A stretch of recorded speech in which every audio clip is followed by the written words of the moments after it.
Alors que nous vivons en France une période de confinement liée au Covid-19, Gaëlle et moi avons décidé de poursuivre le podcast à notre manière en l'adaptant à cette situation unique. Oui, notre capacité de résilience est mise à rude épreuve. L'ancien système montrant clairement ses limites, n'est-ce pas finalement une chance que la vie nous donne de ralentir ? Si rester chez soi s'avère être la norme, cette situation nous amène plus que jamais à prendre le temps, notre temps, à remettre du sens dans notre quotidien, à tester de nouveaux modes de fonctionnement plus responsables. Bref, à nous réinventer. Nous avons tous les deux préféré voir et vivre cette période comme une opportunité. Alors, quel meilleur moyen d'approfondir cette idée qu'en redonnant la parole à nos anciens interviewés eux-mêmes et à découvrir de nouveaux aventuriers. Leur activité économique est-elle impactée ? Comment s'adaptent-ils au quotidien ? Quels outils ont-ils mis en place dans leur entreprise et dans leur vie ? Chaque semaine, nous échangeons avec ces aventuriers et aventurières de la vie, passés précédemment sur le podcast, ainsi que quelques nouveaux. Les discussions ayant été réalisées à distance, le son peut vous paraître moins qualitatif que d'habitude. La situation oblige, le matériel s'adapte aussi, et avec le sourire. Nous vous souhaitons une belle écoute, en espérant qu'elle vous apporte des outils, du réconfort, du sourire, du lien et du sens. Portez-vous bien et continuez à nous soutenir sur les plateformes d'écoute en notant 5 étoiles le podcast et en nous laissant vos chouettes commentaires. Salut Hélène, je suis super contente de te retrouver, cette fois-ci dans un contexte un petit peu particulier parce qu'on ne se voit pas. On n'est pas l'une en face de l'autre physiquement. Déjà, merci de l'autre bout du Canada, enfin surtout du Québec, d'avoir pris le temps de répondre à cet échange qu'on va avoir toutes les deux. Déjà, Hélène, comment tu vas depuis la dernière interview qu'on avait réalisée à Saint-Malo? Bonjour à tous. Merci Lara, Gaëlle, de m'offrir cette opportunité-là d'échanger avec vous. C'est toujours un grand plaisir pour moi. Écoute, c'est fou tout ce qui s'est déroulé depuis notre rencontre en novembre dernier. Effectivement, avec la situation assez unique que l'on vit présentement au niveau du confinement, au niveau du COVID. Disons que la vie nous met face à devoir s'adapter à ce qui est. Et moi, en fait, je reste très positive et optimiste dans tout ça, malgré toutes les conséquences qui en découlent. Je crois que la conclusion sera bonne. Malgré tout, on va apprendre énormément de la période que l'on vit présentement. Mais de mon côté, ça va bien. J'ai pris plusieurs décisions qui font que je suis une des privilégiées qui est très peu touchée par toutes les conséquences actuelles. OK. Est-ce que tu peux nous expliquer dans quel contexte finalement, parce que même si c'est un public, on va dire, francophone, mais comment ça se passe au Québec? Est-ce que vous avez eu, et est-ce que tu es toi aussi avec Sam, est-ce que vous êtes dans une période de confinement? Dans quel contexte aujourd'hui on réalise cet échange? La France, nous, on le connaît, mais comment ça se passe, toi, au Québec?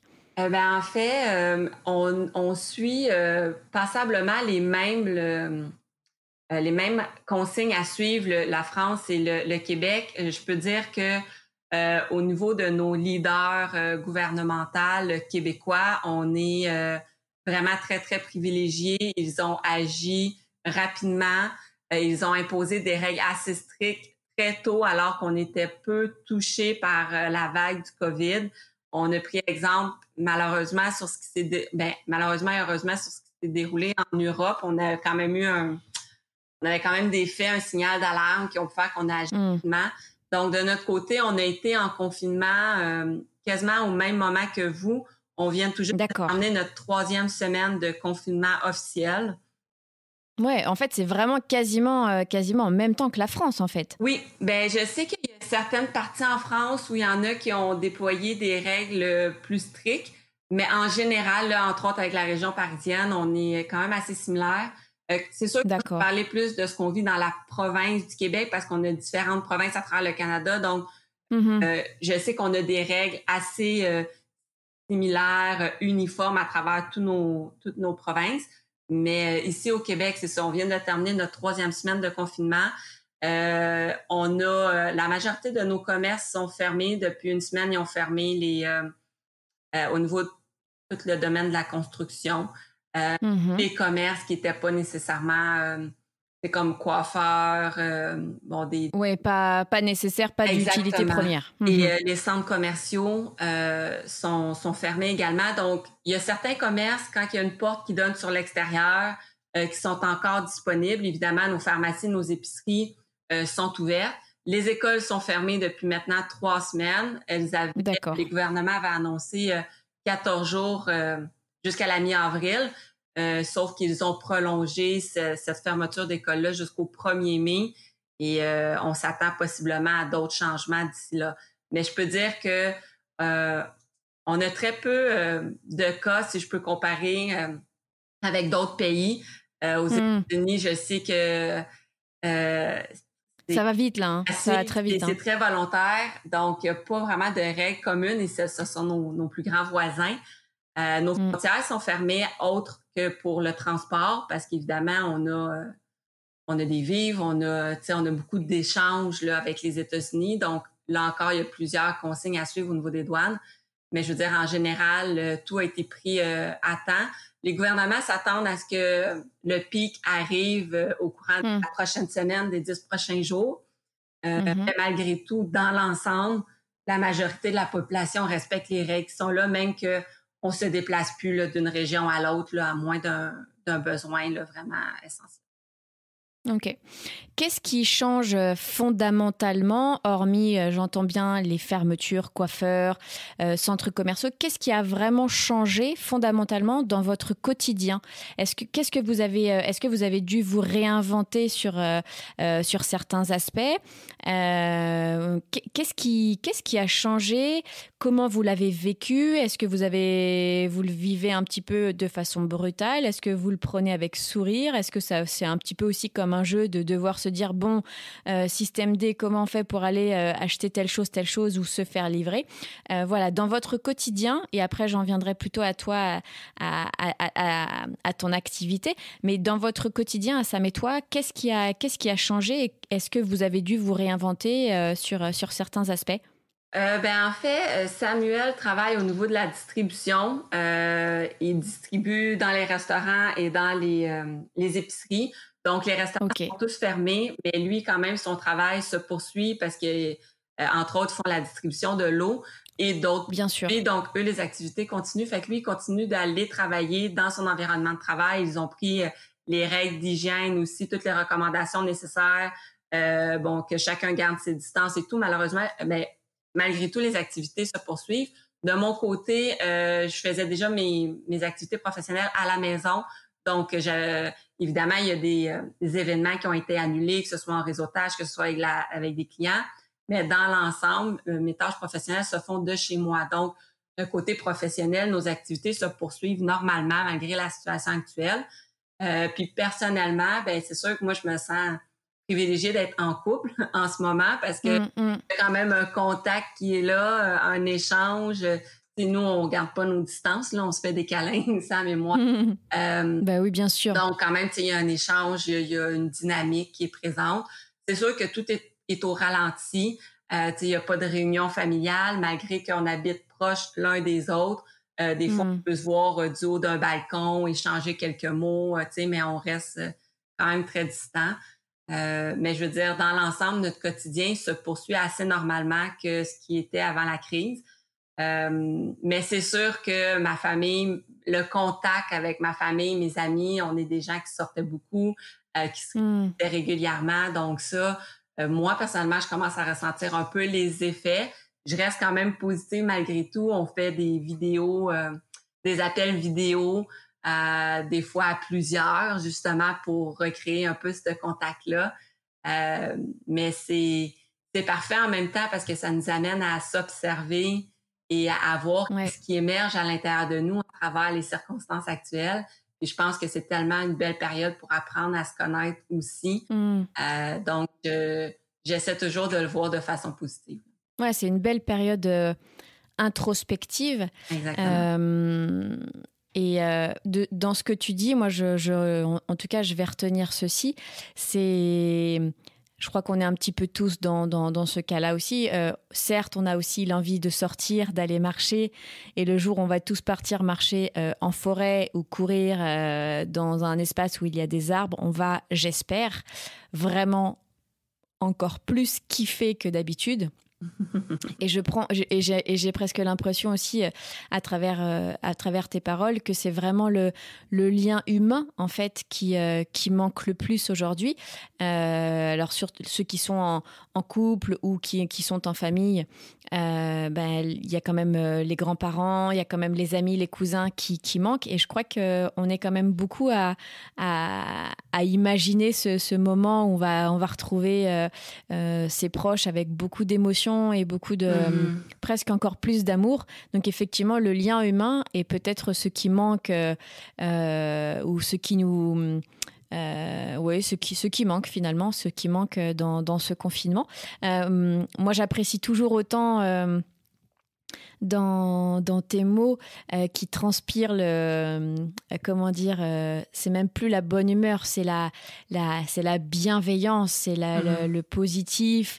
T'as toujours été, depuis que, en tout cas le peu que je connaisse de toi encore aujourd'hui, pour avoir eu des très belle conversation privilégiée autour d'un feu. Tu as t'as cette sérénité, tu as cet amour de la vie, en fait, c'est ça que je voulais dire. Et je suis hyper contente que malgré la distance et malgré cette crise sanitaire qui est quand même pas très drôle, en fait tu l'es toujours gardée et ça je trouve que c'est un super cadeau à transmettre aux auditeurs. Donc déjà pour ça merci pour ça et merci pour tous ceux qui vont écouter, parce que vraiment allez écouter les lives d'Hélène. C'est du pur bonheur concentré, c'est toujours plein d'amour. Donc vraiment, je suis hyper contente de sentir et de voir non, mais d'entendre que tu as toujours ce cœur, un gros cœur avec plein d'amour à donner, et ça se ressent dans tes mots. Donc je suis très contente que ça soit pareil. Et du coup, Hélène, tu as dit quelque chose qui est nouveau. La dernière fois qu'on s'est vu, tu m'avais dit « je me fous la paix ». Et d'ailleurs, je m'en étais drôlement inspirée. Je me fous la paix jusque fin décembre. Oui. Et là, tu as parlé d'une nouvelle activité que tu avais déjà instaurée chez toi. Donc, en fait, comme tu l'avais instaurée, si je comprends bien, en début d'année, finalement, ton activité donc continue à perdurer pendant ce confinement, même si tu ne te déplaces pas. Est-ce que tu peux nous en dire un petit peu plus sur cette nouvelle activité, en plus qui continue, si je comprends bien, aussi pendant le confinement? Bien sûr, en fait, c'est que j'ai plusieurs activités qui sont toutes dirigées dans une même direction. Quand on s'est rencontrés en novembre dernier, j'avais débuté mon entreprise via un réseau de marketing, un réseau relationnel, qui est une activité toujours présente de mon côté. J'offre différents produits botaniques. En fait, ma boutique est en ligne et la distribution de ces produits-là est toujours fonctionnelle. Donc, les gens peuvent continuer, mes clients peuvent continuer d'acheter en ligne. Les produits ne sont pas disponibles en France présentement, mais sont disponibles à travers 6 pays à travers le monde. En fait, je suis avec Arbonne.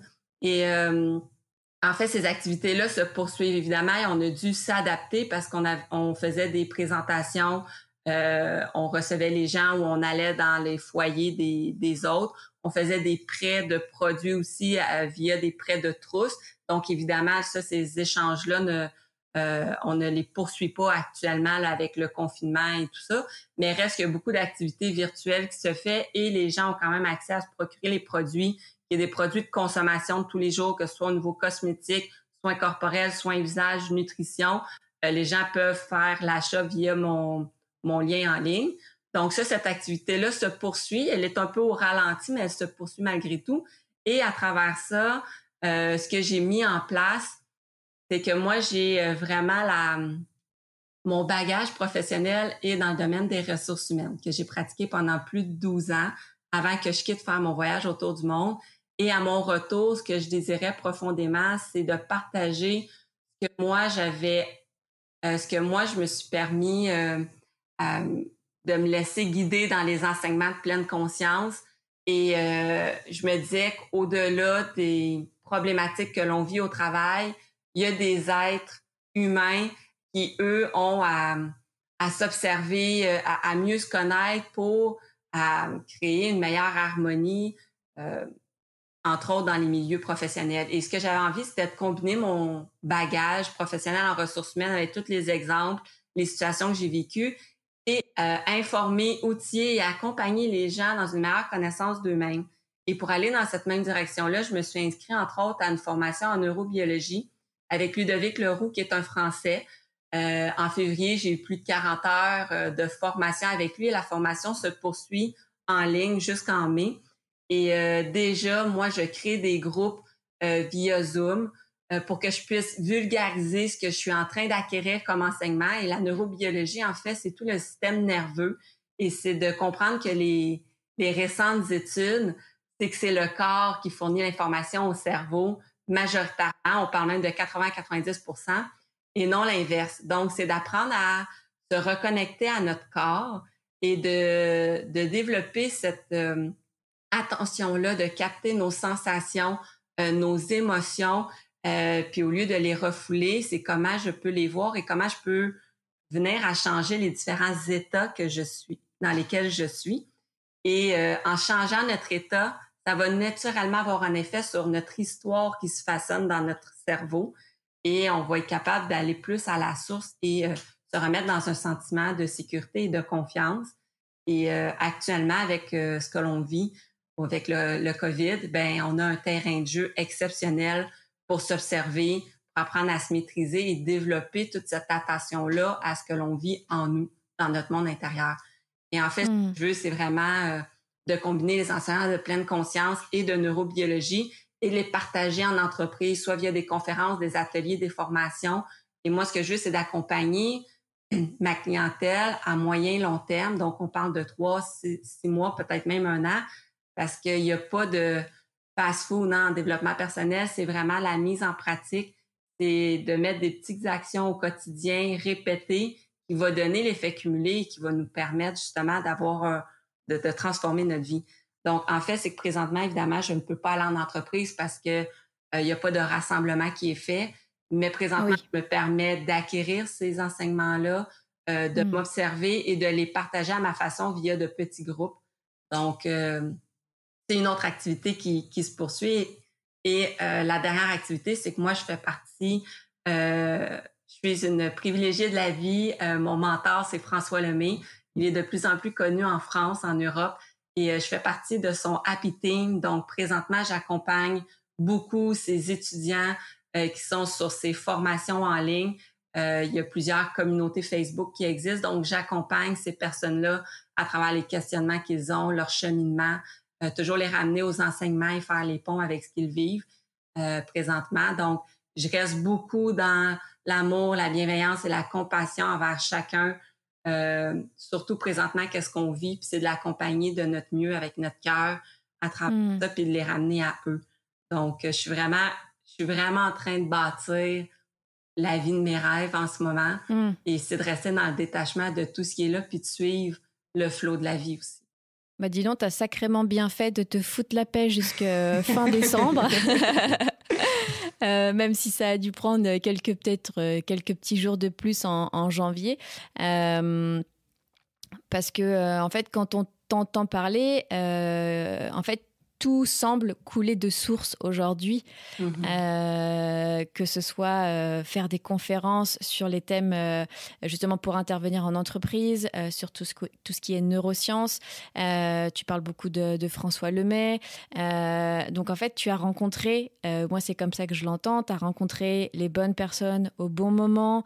Et aujourd'hui, avec les outils et la conscience que tu as, tu sais, moi aussi j'ai bien appris les principes de François.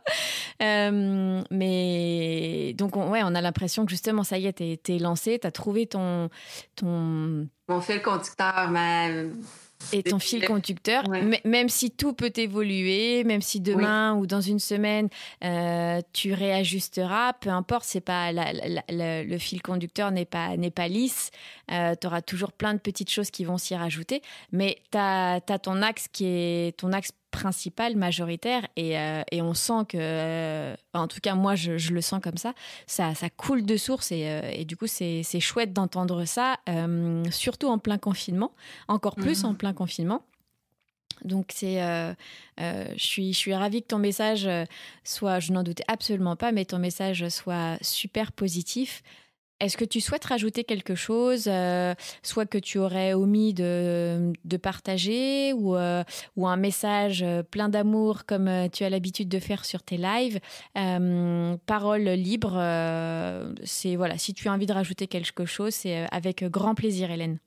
Mais en fait, oui, j'aimerais peut-être conclure en partageant aux personnes qui vont nous écouter, c'est que c'est quand même assez exceptionnel que tout le monde sur la planète, on vit une situation similaire en même temps, même si on est dans chacun nos foyers, on est tous connectés par une même situation qui se déroule mondialement. Je ne sais pas si on va revivre cette expérience-là de notre vécu, mais reste qu'au-delà de ce qui est, on peut autant être dans un sentiment de peur qu'un sentiment de confiance, mais ce sentiment-là va partir de l'intérieur de nous.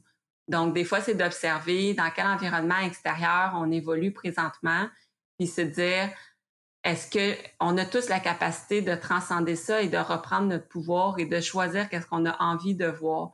Autant il y a des personnes présentement qui vont partager des messages peut-être de peur, ou qui vont partager leur insécurité, possiblement parce c'est ce qu'ils vivent eux présentement. Mais moi, j'ai vraiment, je ne pourrais pas dire la chance parce que je sais que je l'ai créé, mais j'ai cette profonde confiance-là en la vie. J'ai mes propres croyances, c'est pas de convertir personne. Moi, je crois profondément en Dieu, et je pense que cette foi-là que je porte m'amène une paix naturelle d'esprit, en me disant que de toute façon, il va se dérouler ce qu'il se doit, mais c'est comment je peux ramener cette paix-là et cette sécurité-là en moi aujourd'hui pour que je puisse contribuer positivement dans ce qui est présent, dans les gens que j'accompagne, dans les gens que je côtoie, même via vidéo, là, évidemment pas en personne, mais qu'est-ce qui est plus bénéfique et pour moi et pour tout ce que l'on vit, tout le monde, la planète en ce moment.